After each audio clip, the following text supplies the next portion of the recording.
Hi friends, this is Kelsey, and I want to introduce you to my Ganesha. So this is the Ganesha that I keep in my meditative spaces. He's in a rocking chair, he's got a book, and he has his little mouse. This one's very special to me because many people call Ganesha the Lord of New Beginnings, or they call him the overcomer of obstacles. But Ganesha is also the Lord of strategic wisdom. I think that part of who he is gets forgotten frequently because people get so caught up in the noise that they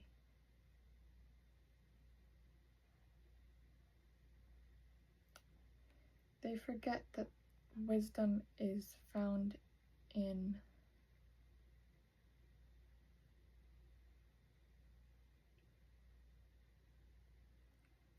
sometimes the moments that don't seem straightforward. So I'm going to put Ganesha on my little table right here while he can hang out right there. And he did just ring like a bell against the wall when I put him down, so maybe he knows something. But I want to talk about why I don't teach in a yoga boutique and what that means for the people that keep asking me to teach yoga. I have a whiteboard.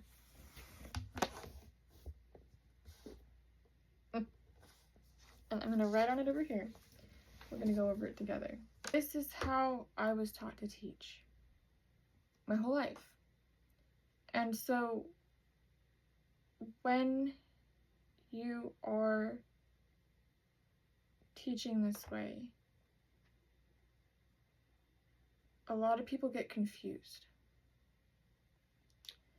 because this is direct teaching. Hi, I'm a teacher. I have a whiteboard and a marker. Flipped classrooms are an indirect teaching style. Flipped classrooms allow students to study on their own and report back. Let's say that I'm a teacher who is teaching about yoga, for example, and I have students that may or may not even know they're my students, but I live a yogi lifestyle, so as a teacher, it's just kind of in me. And these students come to me and say, hi, and I say, hello, and they say, I'm going through this, and I say,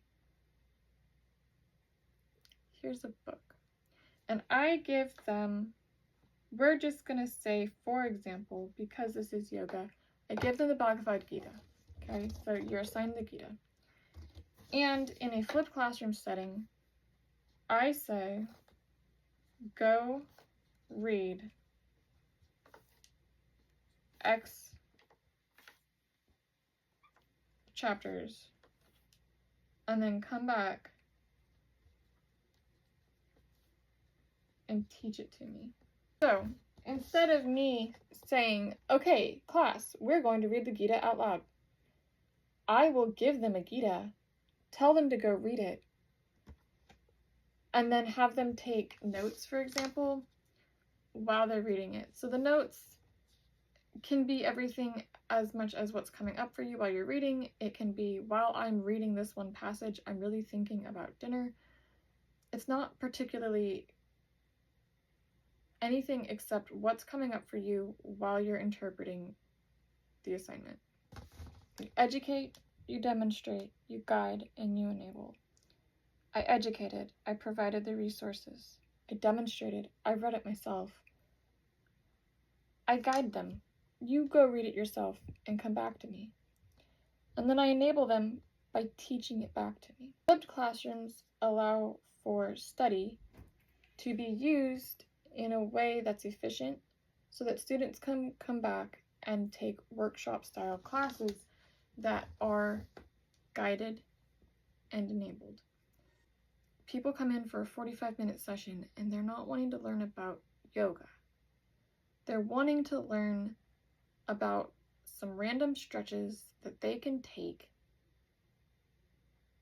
that's going to make them feel better. And then they want to give me money so that I can talk to them in a foreign language, and we use that to justify why their hip flexors are tight. And that's definitely one way of teaching, and there's nothing wrong with that. Stretching is wonderful. But when you're in a flipped classroom setting,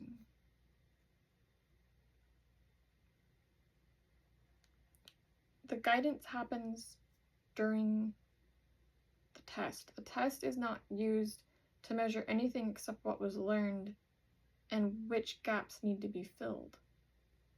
So, for example, if there's a teacher and they have a student who's emotional, and that student is reaching out for help, instead of directly helping, the teacher will say, I've provided resources.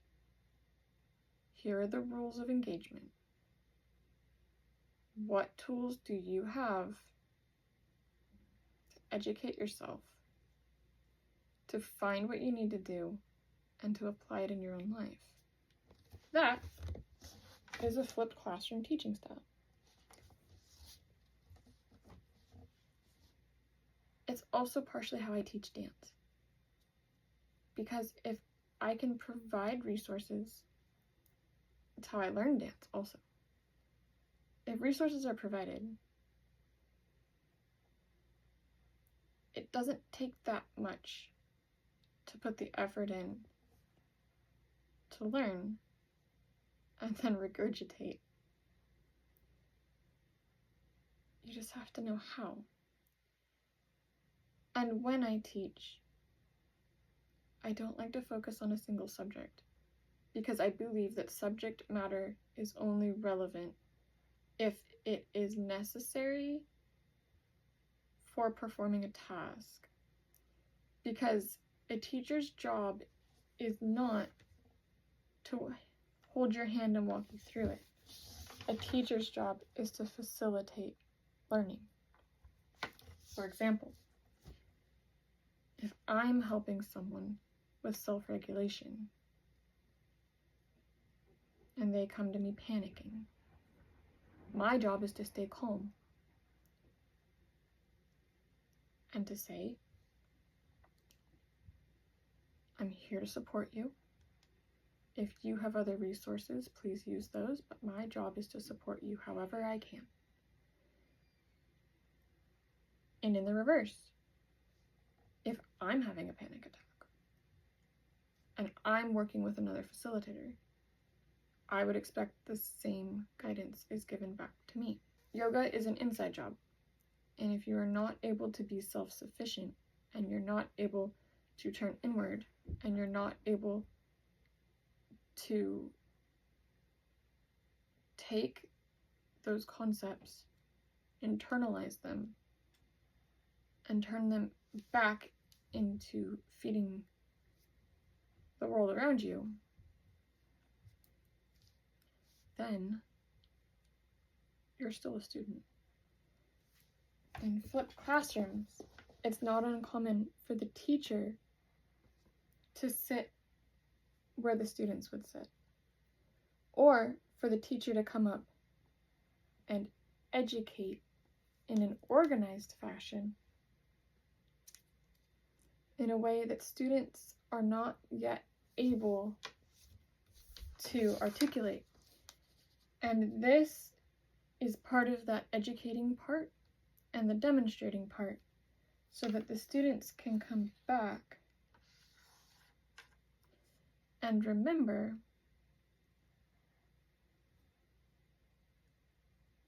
how to present the information that they were learning.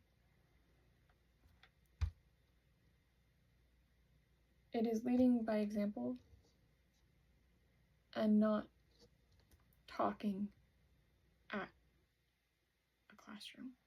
And I think a lot of people, especially in my line of work, where I work in non-traditional STEM education, they confuse teaching styles. And it's not wrong,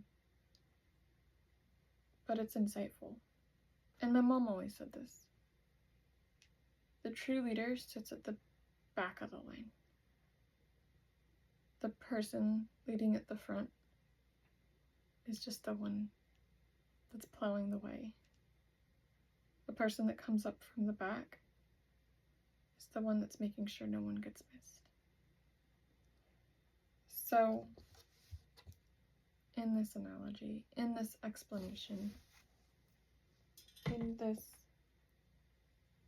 Ganesha moment,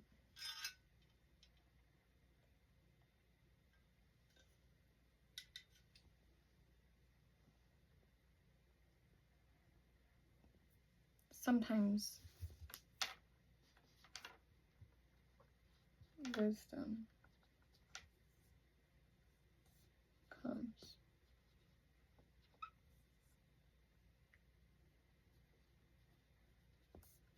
when you listen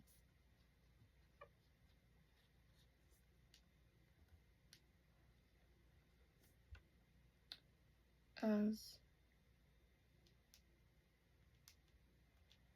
a facilitator.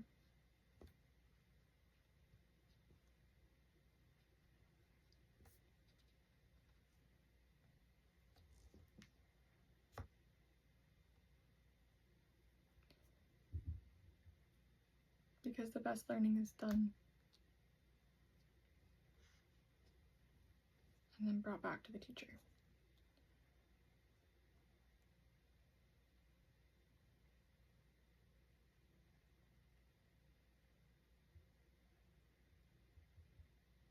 But sometimes the teacher has to show up with a whiteboard.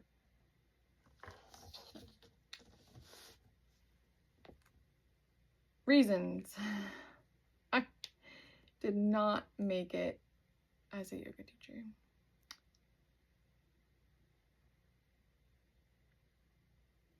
I taught 3 rounds of Surya Namaskar and was told that was 3 rounds too many. So they said they were too relaxed, too energized, and too introspective. I think what the person said was it was too much information to process. It was all I taught. True fact, it was the only thing I taught. The whole class. And it was 45 minutes.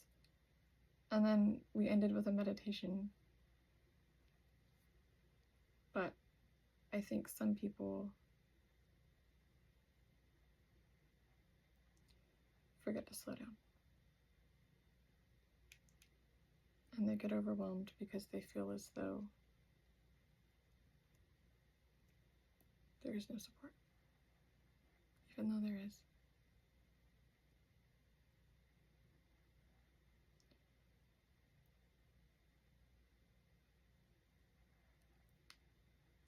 Remember to live life joyfully. Happy August.